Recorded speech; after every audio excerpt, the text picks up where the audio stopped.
Hi everyone, Becky here from Notes from the Sewing Room. Thank you for joining me today. In today's video, I am going to be talking about what I've been making as part of the Sew Frugal 24 challenge, which has been happening over on Instagram. So the reveal date was the 31st of March this year, and I managed somehow to squeeze in making 2 projects. So in today's video, I want to tell you all about what I've been making and all about the fabrics and the patterns and all that kind of thing. So if you are interested in that, then please do stay tuned and I'll chat you through everything. Now, if you are new to my channel is all about sewing, upcycling, dressmaking, fabrics, patterns, that kind of thing. So if you haven't subscribed already, I would love it if you could do that. And of course, if you could press that like button today, I would really appreciate it, because it does help YouTube to share this video with other people who may like sewing and creative stuff as well. So as I said, I've actually made 2 projects as part of hashtag SewFrugal24. So the challenge was being hosted by Frugalissima and the Yorkshire Sew Girl, and they did a fantastic job because there was loads and loads of prizes to be available to be won as part of a prize draw. So if you did enter, then I think they're going to be announcing that very soon. But as I said, I've made 2 projects. So I've got 1 dress to show you and 1 skirt project to show you.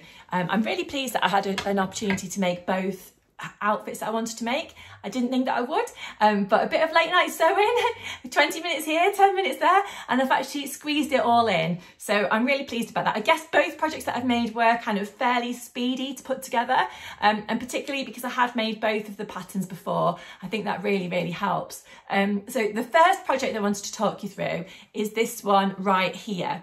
So this is a jersey fabric, it's a cotton jersey, and as you can see, it's got a coral background with this little black animal print all over it. This fabric's got a little bit of a stretch to it. If I just hold it up here, you'll be able to see, not loads, but a little bit. So it's quite stable, but got a little bit of stretch as well, which makes it a little bit more comfortable.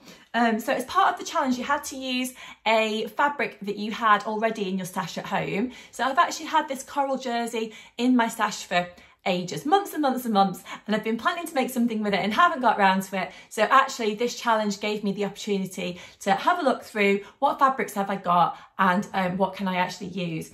So I decided to use the jersey to put together the Valley Knit Skater dress, which is by Sinclair Patterns, and of course it's a free pattern. So as part of the sewing challenge, you had to use free sewing patterns. So there is so many different free sewing patterns that you could use, but I decided why not use ones that I've made before that I've really enjoyed, rather than kind of printing off something new and having to either send it off to a copy shop to be printed or stick it together at home. I just didn't really have that time this time to do that, and I just thought, why not? It's all about being frugal, I suppose, the challenge, so why not use something that I've already got in my stash at home already, which is what I decided to do. Plus I really like these patterns and I wanted to make them again, so you know, why not? Let's give it a go, I thought.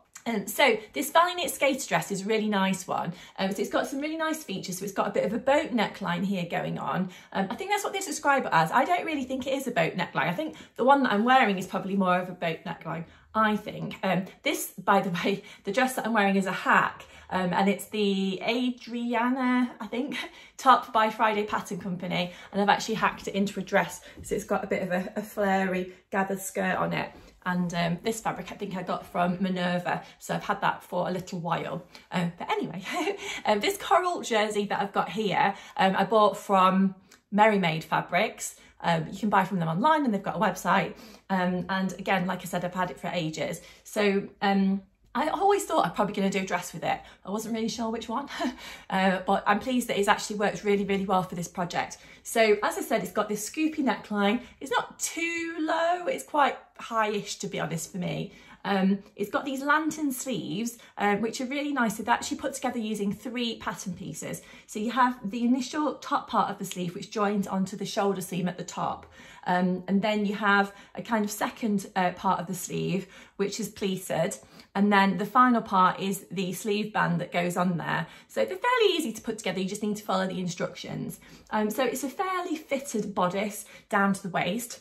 Then I don't know if you can see it on the fabric here, but there is actually a waistband that you have to add on. And then you've got the pleated skirt here as well. So I will put in some footage of me actually wearing this dress so you can see what the fit's like and that kind of thing. So I made my version in a size small. So originally when I made this dress, I actually made it in a size extra small.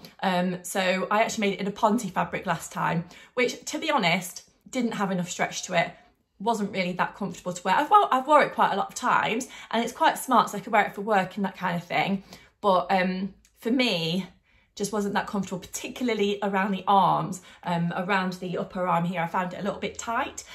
So this time I decided to size up a little bit. So I just added on a bit of extra seam allowance. To be honest, I looked at what difference there was between the pattern sizes on the printed pattern that I've got, and then I just added on that little bit extra, which actually has made a big difference. I think also because the cotton jersey fabric that I've got here has got more of a stretch to it than the Ponte that I used originally, that's made a world of difference, to be honest, as well. So this is actually a US pattern, I think, and the sizing on the website shows 0 through to 30 in US sizing. And there are actually 3 different versions in the pattern pack that you can make. There's the dress that I've done here with the scoopy neckline and the lantern sleeves. There's also a long sleeve option that you can do, or you can do a sleeveless version. So I guess you could add all those different sleeves or not onto the dress.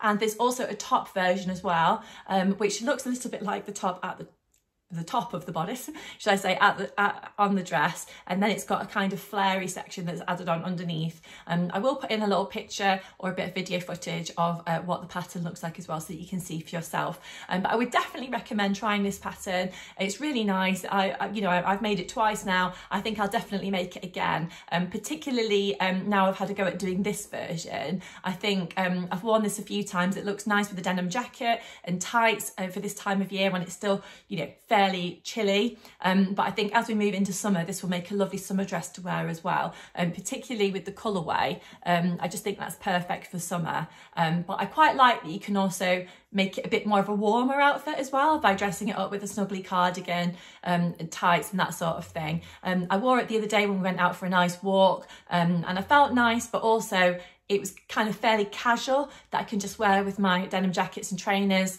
So, I didn't feel out of place, going for a dog walk in the park with my children. So that was quite nice actually. So yeah, I have got a few jersey fabrics left in my stash that I'd quite like to have a go at doing another one with. So watch this space and I'll probably have another version to share with you fairly soon. My Labrador, by the way, is just on the little bed that we've got here. This is my spare room that I'm filming in. So yeah, my Labrador Bentley is just on the bed here, so he's having a bit of a little snooze, I think. So yeah, you can see him there if you are interested.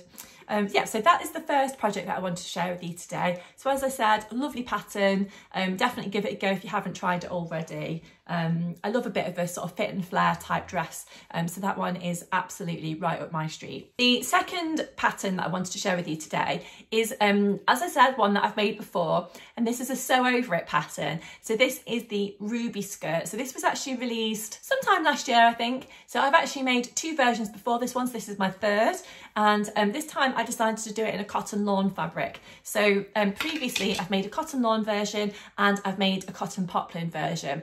So I personally think that this works really nice in a cotton lawn.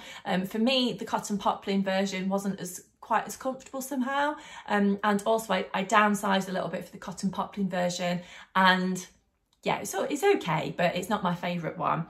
So I decided to do a lawn again. So this cotton lawn fabric is gorgeous. It's got a lovely feel to it. It's really soft. Again, I've had this for a couple of months. Not sure if it's still in stock. So I got this again from Merry Made Fabrics, and it's really nice. It's got this kind of blue, burgundy, pink print on it, and it just reminded me of a kind of Liberty fabric. It's not Liberty, it's much cheaper than Liberty, but it was just absolutely gorgeous. So I wanted to use it for something. I've still got quite a bit of this left over, so I'm probably going to do like a little matching top or something like that, possibly like an Ogden cami or some other kind of top, but not sure yet. I've not really decided. Wasn't sure what fabric I'd have left over, to be honest, when I'd actually made this skirt, but I have got plenty left, so I will be doing something with it at some point, and maybe it can be like a faux dress type thing when I've done that.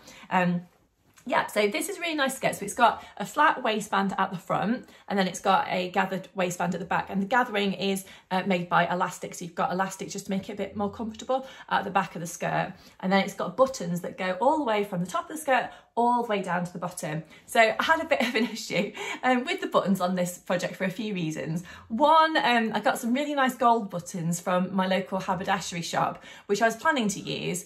But then, to be honest, I had a bit of an issue with my sewing machine because for some reason it would only sew buttonholes in a size 17. I have no idea why. I faffed about with it for absolutely ages. I was sewing quite late at night and I just couldn't work out what was going on. I tried turning it off, turning it on again, resetting it, and all of that nonsense, but I just couldn't do it. So in the end I thought, do you know what, I'm just going to sew these buttonholes, need to get this project done, because as I said, the reveal date was the 31st of March, and I just decided that I was just going to use some different buttons. So luckily I had got these buttons already at home, so they are like little sparkly diamondy type buttons, and to be honest they work perfectly. So the gold buttons I'll just use for something else, it's not a problem, but yeah, I'm really pleased with how they work with the fabric, to be honest. So this is a midi skirt, to be honest. It comes down to just underneath your knee area. I decided to shorten this a little bit by probably about 3 inches or so,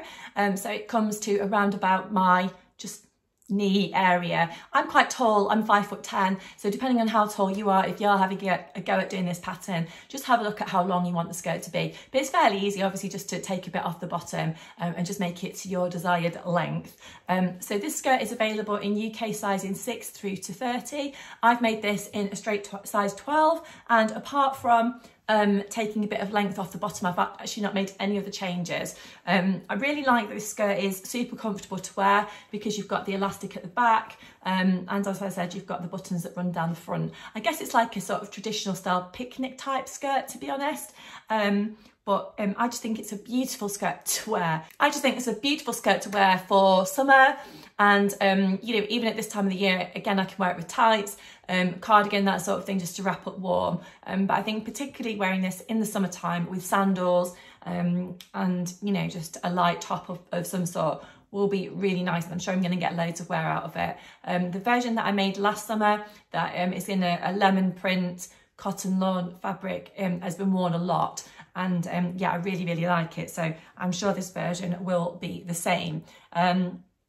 So yeah, I really like that one. If you haven't given it a go, you can download it from the Sew Over It website. If you haven't given it a go, you can download it from the Sew Over It website for free.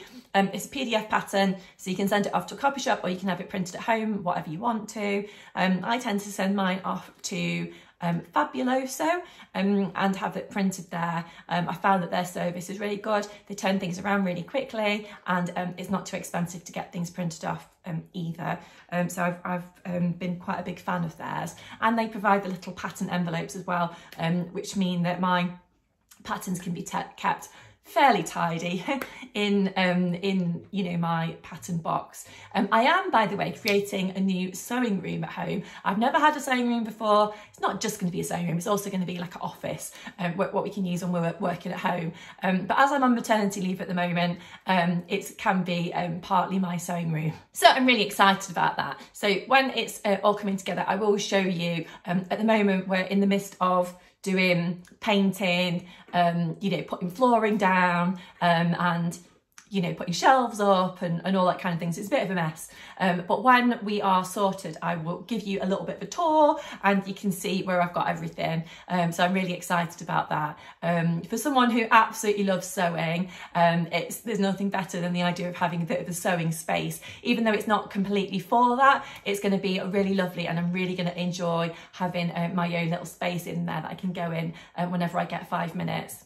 Now, coming up on my channel soon, I will be sharing with you other makes that I've been putting together and other projects. So if you don't want to miss any of my future content, then do press that notification bell and subscribe to my channel if you haven't already, and you won't miss anything in the future there. But for today, I hope you've enjoyed hearing about the 2 projects that I've put together as part of So Frugal. I really enjoyed taking part in the challenge, so thank you to Sam and Ruan for putting together the challenge. As always, I've really enjoyed it. It's been running for about 4 years now, and I've taken part each time. The sewing challenge seems to be growing and growing each time. This time there's been about 60 different sewing vloggers taking part in a tour, plus everyone taking part worldwide as well. So the challenge is massive, and you know, like I say, I've loved it. So if you have taken part, I'd love to know what you've been making, what patterns you've been using, and that kind of thing. So please do leave me a message down below, either about things that I've been making or things that you've been making. I'd love to chat to you in the comments, so do leave me a message and I'll try and get back to you as quick as I can. But until next time, I'll leave it there. Thanks so much for joining me today, and I'll see you again really soon.